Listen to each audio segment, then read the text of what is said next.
ભાજપ યુવા મોરચાના પ્રદેશ પ્રમુખ ઋત્વિજ પટેલ જૂનાગઢની મુલાકાતે છે ત્યારે ઋત્વિજ પટેલ તરફનો વિરોધ શમવાનું નામ નથી લેતો। એક તરફ ઋત્વિજ પટેલના આગમન પહેલા પોસ્ટર વિવાદ થયો ત્યારે હવે 5 કાર્યકરો ઋત્વિજ પટેલના કાર્યક્રમમાં ટામેટા ફેંકવાના ઈરાદા આવી રહ્યા છે। જોકે તેમના ઈરાદા પાર પડે તે પહેલા જ પોલીસે 5 કાર્યકરોની અટકાયત કરી લીધી હતી। આ અંગે વધુ માહિતી આપશે અમારા સંવાદદાતા વિજય પરમાર। વિજય, જણાવશો જે રીતે ઋત્વિજ પટેલના કાર્યક્રમમાં વેદના આવે એ માટે 5 કાર્યકરોની અટકાયત કરી દેવામાં આવી છે। 5 કાર્યકરોની એ સિવાય બીજા કોઈ અટકાયત થઈ છે કે શું? કેટલા વાગે ત્યાંથી રેલી નીકળવાની છે?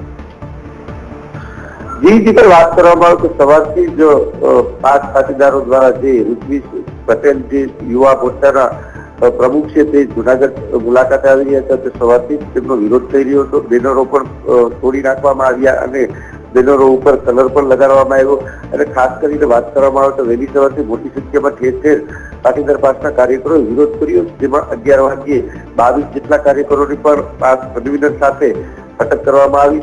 ત્યારબાદ જયારે ઋત્વિજ પટેલનું જૂનાગઢ ખાતે આગમન થયું અને તેમની રેલીનું પ્રસ્થાન મજેડી દરવાજે થયું ત્યારે ઝાંસીના પુતળાની પાસે 5 જેટલા કાર્યકરોએ ટમેટા લઈ અને ફેંકવા માટે કોશિશ કરવામાં આવી ત્યારે પોલીસ સુસ્તપણે બંદોબસ્ત રાખવામાં આવ્યો હતો ત્યારે પોલીસે તેમની અટક કરવામાં આવી અને તેઓને રેલીનું પ્રસ્થાન થયું। ઋત્વિજ પટેલનો હાલ ઋત્વિજ પટેલની સભા ચાલી રહી છે ભાજપના યુવા કાર્યકરો સાથે અને ખાસ કરીને ઠેર ઠેર વિરોધ પણ થઈ રહ્યો છે। ઠેર ઠેર પોલીસ ચુસ્તપણે બંદોબસ્ત પણ ગોઠવી દેવામાં આવ્યો છે કે કોઈ અનિચ્છનીય ઘટના ન ઘટે।